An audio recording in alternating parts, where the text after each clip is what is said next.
अस्सलाम वालेकुम, मैं हूँ हादिया खुरम। आप देख रहे हैं हक न्यूज। सबसे पहले न्यूज हेडलाइंस। बलोचिस्तान में सिक्योरिटी फोर्सेस पर दहशतगर्दों का हमला, पाक फौज के कैप्टन और सिपाही शहीद। ISPR के मुताबिक दहशतगर्दों ने पिसनी में देसी साख्ता बारूदी मवाद से धमाका किया। कैप्टन अफान मसूद और सिपाही बाबर जमान ने जामे शहादत नोश किया।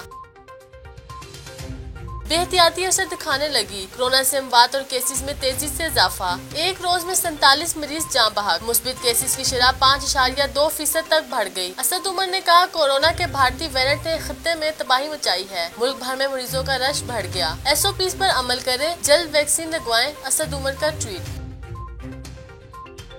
सिंध में कोरोना से बचाव के इकदाम, आज से होटल के अंदर खाना ममनू। कल से मिडिल तक स्कूल बंद। इम्तिहानात के बाद दीगर क्लासेस भी बंद हो जाएंगी। पार्क, साहिल समंदर, स्विमिंग पूल और सिनेमा भी बंद होंगे। पब्लिक ट्रांसपोर्ट 50% मुसाफिरों के साथ चलेगी। उधर मुल्तान में भी SOPs के खिलाफ वर्जी पर 18 कारोबारी मराकज़ सील कर दिए गए।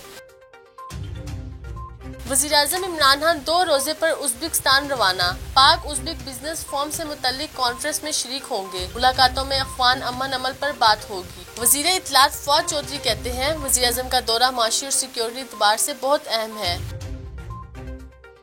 पाकिस्तान और अमेरिका मुस्तहकम और पुरअमन अफगानिस्तान चाहते हैं। अफगान अमन अमल के लिए पाकिस्तान का अहम किरदार है। खित्ते में हमारे मुफादात मुश्तरका हैं। अमेरिकी वज़ारत हारजा के तर्जुमान नेड प्राइस का कहना है कि बंदूक की जोर पर आने वाले अफगान हुकूमत को दुनिया कदर की निगाह से नहीं देखेगी।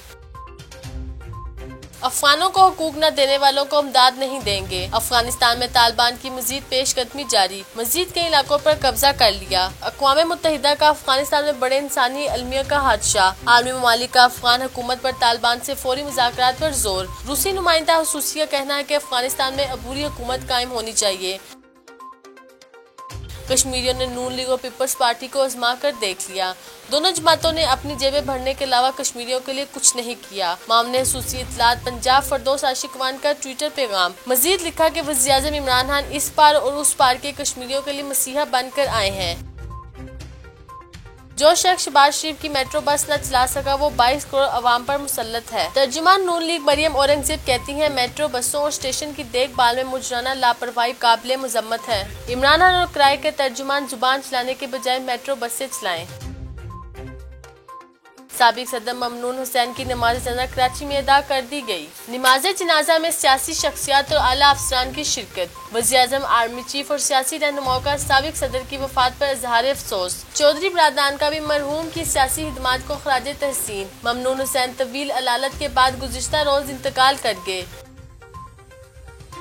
बड़ी ईद से कबल अवाम को बड़ा झटका लगने का इम्कान। पेट्रोलियम कीमतों में 11.5 रुपए तक इजाफे की तजवीज सामने आ चुकी। फैसला आज वज़ीर-ए-आज़म की मुशावरत से होगा। ओगरा ने पेट्रोल 11 रुपए 50 पैसे महंगा करने की समरी वज़ीर-ए-आज़म को भेज दी। हाई स्पीड डीजल 2 रुपए 40 पैसे, मिट्टी का तेल 1.5 रुपए महंगा होने का इम्कान। ईद कुर्बान करीब आ गई। मवेशी मंडियों में जानवरों की खरीदो फरोख्त न बढ़ सकी। शहरी जानवरों के दाम सुनकर ही परेशान हैं। कराची में बारिशों के बाद जानवरों की कीमतों में कुछ कमी आई, मगर शहरियों के रेट ज्यादा होने का अब भी शिकवा। मुल्तान की मवेशी मंडी में खरीदार न होने के बराबर। अब तक के लिए इतना ही। मजीद खबरों और अपडेट्स के लिए देखते रहिए हक न्यूज।